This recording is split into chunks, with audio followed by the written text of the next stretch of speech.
Good morning, everyone. I'm Eduardo Felix, a law student at the Unesp Franca College, and I'm here to present my research, the federative conflict at COVID-19, the states of São Paulo and New York, and its health protective decrees caused by their president's inertia. To begin the explanation, it is necessary to briefly describe some facts about COVID-19. COVID-19, as known as coronavirus, is caused by the SARS-CoV-2 virus, and the first case was reported in the city of Wuhan, in China. Currently, it has been spread worldwide, and according to World Health Organization, on January 10th of 2021, there were more than 88,800,000 people infected by the disease, and almost 2 million of them were killed. The most common symptoms caused by the infection are fever, dry cough, and tiredness, but in some cases the symptoms can become even more serious, such as difficult breathing or shortness of breath, chest pain or pressure, loss of speech or movement, and many of the more serious symptoms can lead to death. According to World Health Organization, to prevent infection and slow transmission of COVID-19, some actions are essential, such as wash your hands with soap and water or clean them with alcohol-based hand rub. Maintain at least 1 meter distance between you and people coughing or sneezing. Avoid touching your face. Cover your mouth and nose when coughing or sneezing. Stay home if you feel unwell. Refrain from smoking and other activities that weaken the lungs. Practice physical distancing by avoiding unnecessary travel and staying away from large groups of people. However, even if such measures can reduce the spread of the disease, the organization assumes the need for an effective vaccine for its control. These graphs represent the total number of cases per continent, and is based on data obtained by World Health Organization in January 2021. As we can see, there is a large concentration of people affected by the disease in the Americas, even though, according to the United Nations Population Fund in 2013, the Americas represent only 950 million inhabitants, out of 7.2 billion people in the world. The Americas have the largest number of cases of contagion, even though they have a lower demographic density than the Asian continent, while the African continent, which has an absolute population similar to the American one, is in a situation of contagion approximately 20 times less. These two facts allow us to conclude that the situation in the countries of the American continent is worrying, because when compared to the other continent, it is possible to verify that there is an inability to control the disease. In agreement with this statement, we have that within the three most affected countries, USA, India, and Brazil, 2 of them are on the American continent. It can be noted that according to data obtained by Johns Hopkins Institute shown this graph, both countries have an increasing trend of contagion cases of COVID-19. The first graph on the left represents Brazil and the other the USA.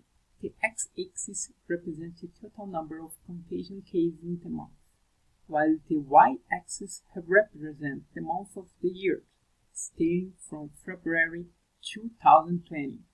When looking at the graph, it's possible to see that Brazil has been accruing cases constantly since the end of March 2020, reaching its peak on June 2020, while the USA at the beginning of the notifications of cases at the end of March of the same year has already reached high rates of contagion, picking up in the number of monthly cases in early April. Currently, both countries have a large number of monthly and absolute cases and a tendency to increase these numbers even more. The health crisis that Brazil and the USA are going through can be explained by several factors, one of the main ones being the ineffectiveness of the measures to fight the disease caused by the president's neglect. Donald Trump, the president of the USA, when the disease entered the country, on several occasions doubted the virus' fatality, and during his terms, he cut World Health Organization funds and removed his country from several treaties that evaluate global health.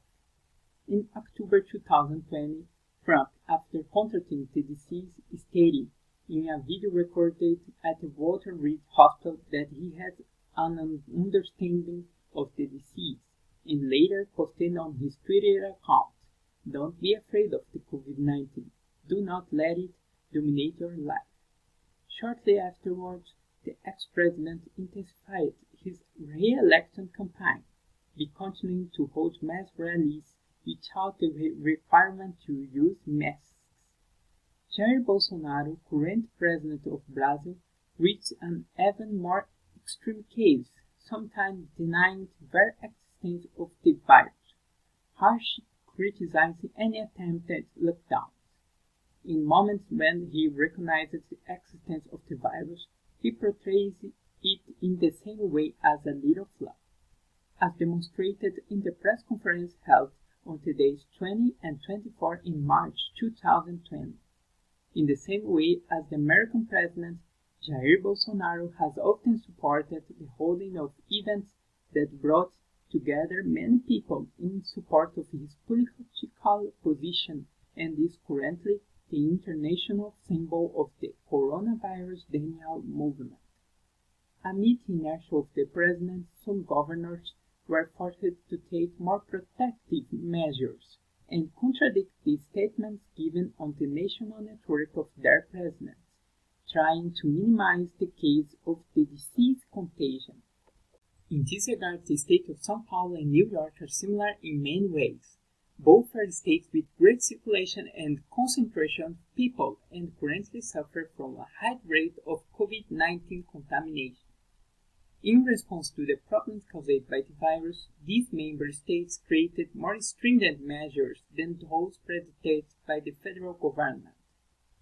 The governor of the state of São Paulo, João Dória, towards the state's calamity, issued decrees that foresaw more effective measures in the fight against the disease, such as Decree Number 64959, which made the use of masks mandatory, and Decree Number 64994, that implemented the quarantine and instituted the São Paulo Plan. João Dória is one of the public political figures that disseminates the most importance of vaccination in Brazil. Andrew Cuomo, governor of New York, also issued more protective decrees in opposition to Trump's denial plans. With Executive Order Number 202, he implemented the recommendations made by World Health Organization, and with Executive Order Number 202.34, he made sanitary measures even stricter in combating the disease, especially about the mandatory use of masks. Currently, in the states of New York, the winter plan to combat COVID-19 has been implemented, aiming to further reduce the impacts of the virus through 5 strategies that focus on managing hospital capacity to enhance and equalize care, increasing and balancing testing resources availability, keeping schools open safely, preventing viral spread from small gatherings, operationalizing an equitable, safe vaccination program. The presidents of Brazil and USA have criticized the positions of governors several times via social networks. An example, we have a weekly live held on Facebook platform in which Bolsonaro criticizes the sanitary measures taken in São Paulo, a fact that occurred on December 31st, 2020. Another one, Donald Trump's message to Andrew Cuomo via Twitter platform on September 3rd, 2020, to question the governor's competence. Even if the actions of the governor were being severely criticized, they remained because the pro-life decisions in favor of the people's well-being were constitutionally based and were not an affront to the presidential power according to the Supreme Court view. The actions more rigid are seen as actions within the limits of state autonomy, except those that involve freedom of religion in any way. Thus, it is possible to verify that the well-being of the population can be used as a parameter to resolve the conflict generated between the presidential power and the state power in both countries, opening the possibility that through the case law, the states can have more autonomous interpretation of decrees aimed at the well-being of the people, even without the approval of their presidents. Thank you very much for watching my presentation and available to answer any questions. This topic is still very recent and is subject to change. I'm leaving my contact information on the slides. Thank you again, and I hope you all stay well and healthy.